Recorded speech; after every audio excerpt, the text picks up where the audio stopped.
नमस्कार दोस्तों, प्रस्तुत है जयशंकर प्रसाद की लिखी हुई कहानी संदेह।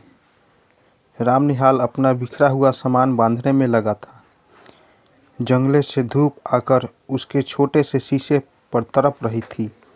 अपना उज्ज्वल आलोक खंड व छोटा सा दर्पण बुद्ध की सुंदर प्रतिमा को अर्पण कर रहा था, किंतु प्रतिमा ध्यान मग्न थी। उसकी आंखें धूप से छुंधियाई न थी। प्रतिमा का शांत गंभीर मुख और भी प्रसन्न हो रहा था, किंतु राम निहाल उधर देखता न था। उसके हाथों में था एक कागज़ों का बंडल, जिसे संदूक में रखने के पहले वह खोलना चाहता था। पढ़ने की इच्छा थी, फिर भी जाने के हिचक रहा था और अपने को मना कर रहा था, जैसे किसी भयानक वस्तु से बचने के लिए कोई बालक रोकता हो। बंडल तो रख दिया, पर दूसरा बड़ा सा लिफाफा खोल ही डाला। एक चित्र उसके हाथों में था और आंखों में आंसू थे। कमरे में दो प्रतिमाएं थी। बुद्धदेव अपनी विराग महिमा में निमग्न, राम निहाल राग शैल सा अचल, जिससे हृदय का द्रव आंसुओं की निर्दहीन बनकर धीरे धीरे बह रहा था। किशोरी ने आकर हल्ला मचा दिया, भाभी, अरे भाभी, देखा नहीं तूने? निहाल बाबू रो रहे हैं। अरे तू चल भी। श्यामा वहां आकर खड़ी हो गई। उसके आने पर राम निहाल उसी भाव में विस्तृत सा अपनी करुणा धारा बहा रहा था। श्यामा ने कहा, निहाल बाबू। निहाल ने आंखें खोलकर कहा, क्या है? अरे मुझे क्षमा कीजिए। फिर आंसू पोंछने लगा। क्या बात है? कुछ सुनो भी। तुम क्यों जाने के समय ऐसे दुखी हो रहे हो? क्या हम लोगों से कुछ अपराध हुआ? तुमसे अपराध होगा? यह क्या कर रही हो? मैं रोता हूँ, इसमें मेरी ही भूल है। प्रायश्चित करने का यह ढंग ठीक नहीं। यह मैं धीरे धीरे समझ रहा हूँ, किंतु करूँ क्या? यह मन नहीं मानता। श्यामा जैसे सावधान हो गई। उसने पीछे फिरकर देखा कि किशोरी खड़ी है। श्यामा ने कहा, जा बेटी, कपड़े धूप में फैले हैं, वहीं बैठ। किशोरी चली गई। अब जैसे सुनने के लिए प्रस्तुत होकर श्यामा एक चटाई खींचकर बैठ गई। उसके सामने छोटी सी बुद्ध प्रतिमा सवागौन सी सुंदर मेज पर धूप के प्रतिबिंब में हंस रही थी।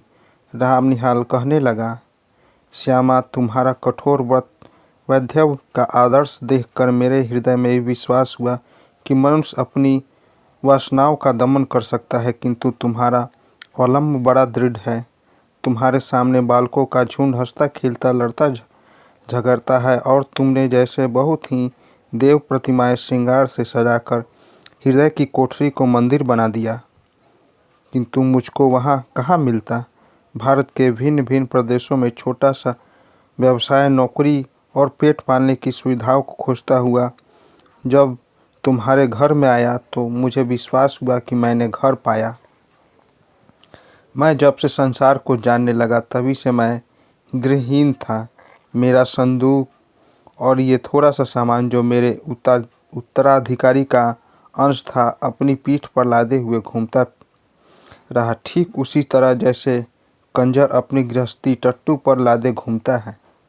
मैं चतुर था, इतना चतुर जितना मनुष्य को न होना चाहिए, क्योंकि मुझे विश्वास हो गया है कि मनुष्य अधिक चतुर बनकर अपने को अभागा बना लेता है और भगवान की दया से वंचित हो जाता है। मेरी महत्वाकांक्षा, मेरे उन्नतशील विचार मुझे बराबर दौड़ाते रहे। मैं अपनी कुशलता से अपने भाग्य को धोखा देता रहा। यह भी मेरा पेट भर देता था। कभी कभी मुझे ऐसा मालूम होता कि यह दांव बैठा है कि मैं अपने आप पर विजय हुआ और मैं खुशी होकर, संतुष्ट होकर चैन से संसार के एक कोने में बैठ जाऊंगा, किंतु वह मृग मरीचिका थी। मैं जिनके यहाँ नौकरी अब तक करता रहा, वे लोग बड़े ही सुशिक्षित और सज्जन हैं। मुझे मानने भी बहुत हैं। तुम्हारे यहाँ घर का सा सुख है, किंतु यह सब मुझे छोड़ना पड़ेगा। इतनी बात कहकर रामनिहाल चुप हो गया। तो तुम काम की एक बात भी न कहोगे? वर्थ ही इतनी। श्यामा और कुछ कहना चाहती थी। उसे रोककर रामनिहाल कहने लगा, तुझको मैं अपनी शुभ चिंतक, मित्र और रक्षक समझता हूँ। फिर तुझसे न कहूँगा तो यह भार कब तक ढोता रहूँगा। लो सुनो, यह चैत है ना? हाँ ठीक कार्तिक की पूर्णिमा थी। मैं काम से छुट्टी पाकर संध्या की शोभा देखने के लिए दशाश्वमेध घाट पर जाने के लिए तैयार था कि बृजकिशोर बाबू ने कहा, तुम तो गंगा किनारे टहलने जाते ही हो। आज मेरे एक संबंधी आ गए हैं, इन्हें भी एक बजरे पर बैठाकर घुमाओ। जाओ, मुझे आज छुट्टी नहीं है। मैंने स्वीकार कर लिया। ऑफिस में बैठा रहा। थोड़ी ही देर में भीतर से एक पुरुष के साथ एक सुंदर सी स्त्री निकली और मैं समझ गया कि मुझे इन्हीं लोगों के साथ जाना होगा। बृजकिशोर बाबू ने कहा, मानम दीर्घ घाट बजरा ठीक है, निहाल आपके साथ जा रहे हैं। कोई असुविधा न होगी। इस समय मुझे क्षमा कीजिए, आवश्यक काम है। पुरुष के मुंह पर की रेखाएं कुछ तन गई। स्त्री ने कहा, अच्छा है, आप काम कीजिए, हम सब लोग घूम आते हैं। हम लोग मानस मंदिर पहुँचे। बंजरे पर चांदनी बिछी थी। पुरुष मोहन बाबू जाकर ऊपर बैठ गए। पैरी लगी थी। हाथ बढ़ाकर मैंने कहा, आप चले आइए, कोई डर नहीं। उसने हाथ पकड़ लिया। ऊपर जाते ही मेरे कान में धीरे से उसने कहा, मेरे पति पागल बनाए जा रहे हैं। कुछ कुछ हैं भी, तनिक सावधान रहिएगा, नाव की बात है। मैंने कह दिया, कोई चिंता नहीं।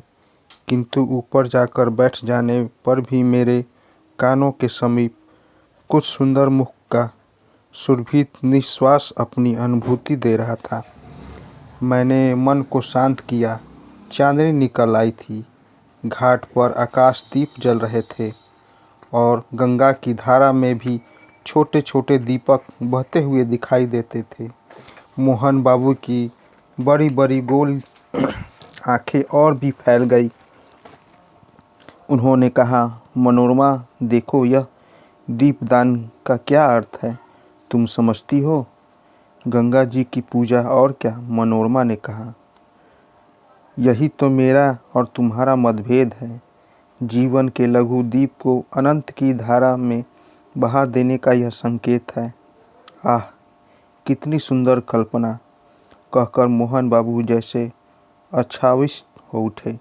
उनकी शारीरिक चेतना मानसिक अनुभूति से मिलकर उत्तेजित हो उठी। मनोरमा ने मेरे कानों में धीरे से कहा, देखा ना आपने? मैं चकित हो रहा था।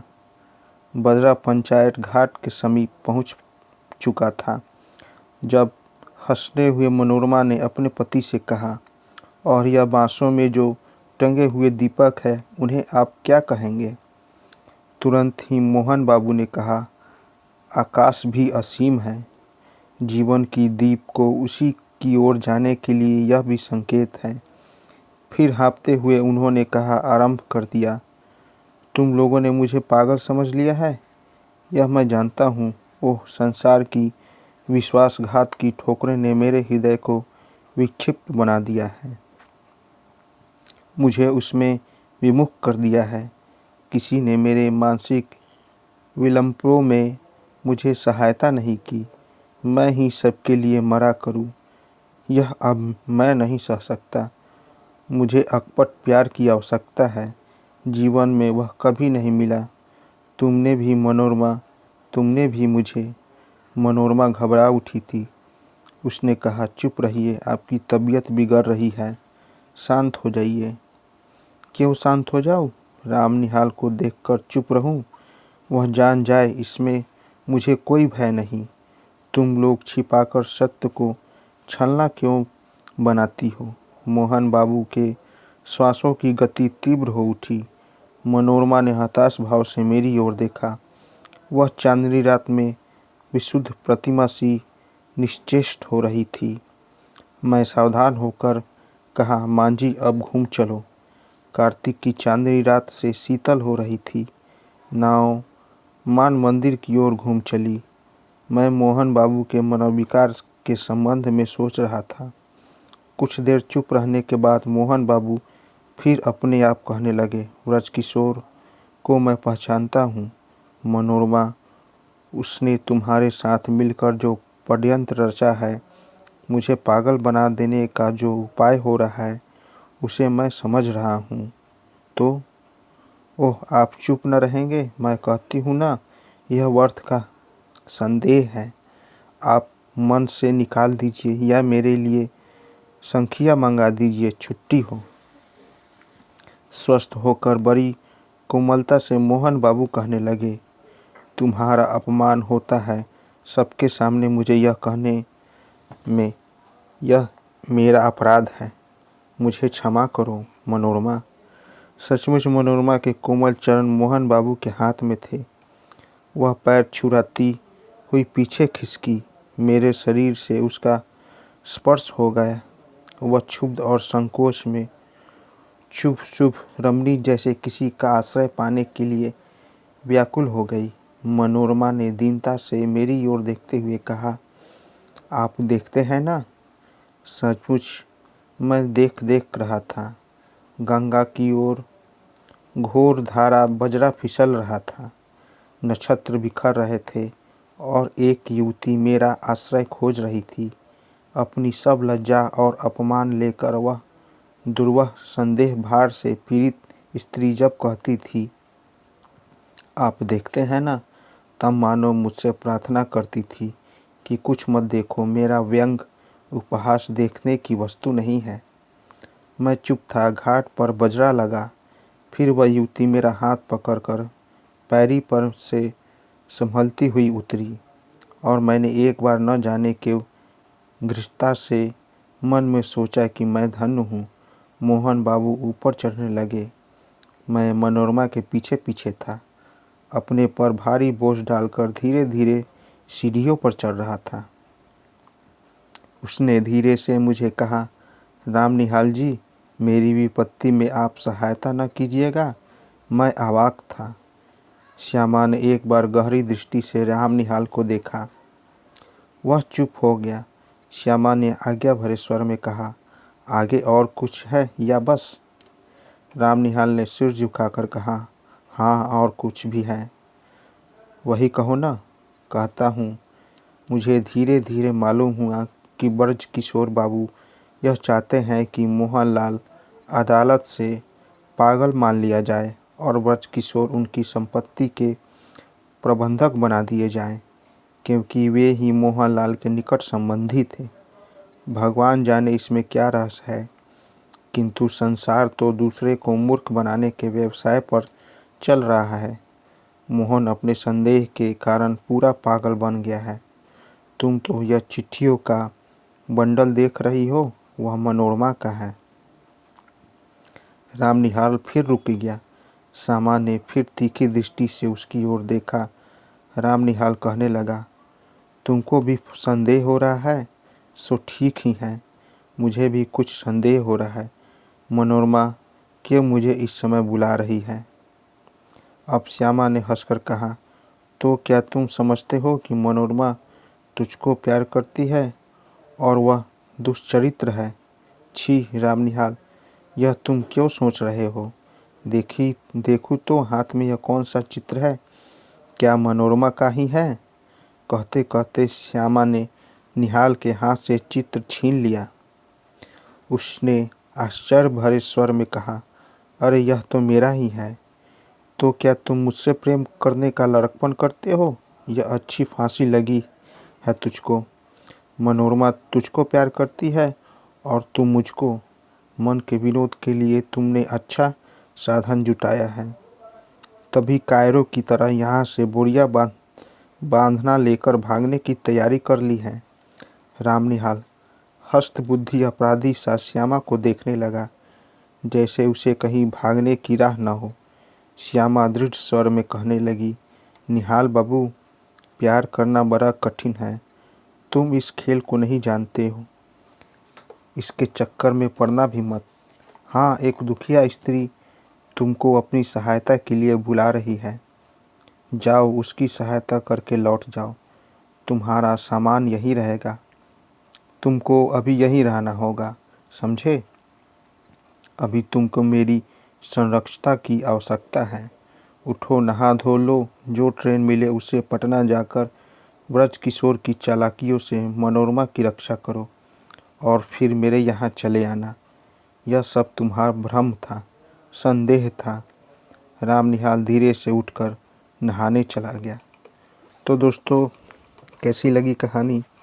कहानी अच्छी लगी हो तो मेरे चैनल को ज़रूर सब्सक्राइब करें और साथ साथ बेल आइकन को भी ज़रूर दबाएं ताकि मेरी कहानी सबसे पहले आप तक पहुंचे। तो दोस्तों, मिलते हैं एक नई कहानी के साथ एक नए वीडियो में। तब तक के लिए नमस्कार।